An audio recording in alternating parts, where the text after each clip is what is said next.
Newspapers have been an American tradition since the early 18th century. What if they all just one day disappeared?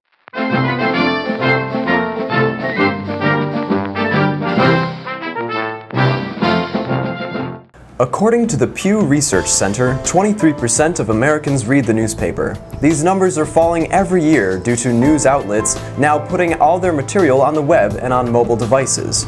This is called digital journalism. Newspapers and magazines across the country are having to lay off reporters so the news outlets can get the paper out on time and still make a profit. The Royal Oak High School magazine, The Acorn, is a student-created publication that shows how much work it takes to create a print magazine. What do you do on Acorn? Well, Acorn is, we kind of go through a process of first deciding like what kind of stories we want to write about, usually stuff that kind of relates to the school, and then once we do that, we assign stories to people, and once the stories are written and edited, we then take those stories and put them together on the computer, and once we do, that's layout, and then once we do that, we can then print it and sell the magazine. With the decline of newspapers, people have interesting ideas about the future of print journalism. Where do you believe newspapers will be in 10 years? Newspapers in 10 years, I think they'll be having their own exhibit in a museum. I don't think they'll be like novelty. They'll be like comic books are today. I'd like to envision that newspapers around 10 years from now, newspapers aren't going to be physical. Everyone's going to have their little Google glasses, and every day they wake up and they'll put on their Google glasses. It'll be like, boop, boop, you have a new newspaper. Today it's, has Obama gone too far? Or something strange like, is your tap water filled with lice?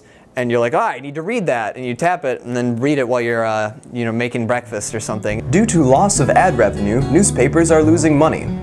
Online interactive news sites are now replacing newspapers in terms of breaking news.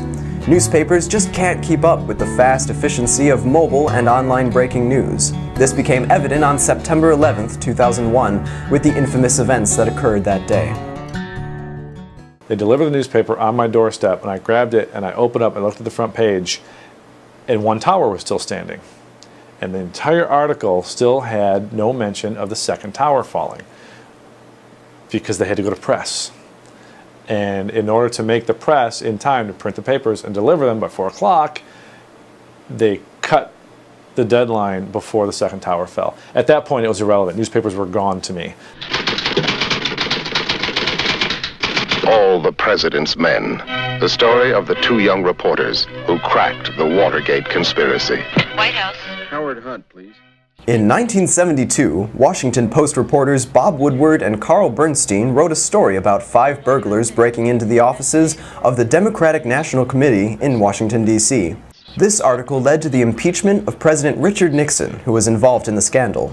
Arguably one of the most important articles in history, newspapers should be covering more of the investigative journalism features. One newspaper that has adopted this investigative form is the New York Times. With its hard-hitting stories and in-depth features, the New York Times is a beacon of hope for all local and national newspapers currently in a readership slump. Unless papers decide to change how they cover news, which is, at this point, they're in competition with internet journalism, which I think feeds people very quickly. It's like fast food. Papers can't do that. So they're going to have to probably shift their coverage to stories that are more in-depth, solid, and I think beg the reader for time, like to invest their time. So almost like investigative journalism, like the Watergate scandal. Yes, very much so. In conclusion, in order to survive, newspapers should stop covering breaking news and move to more investigative and society-probing features.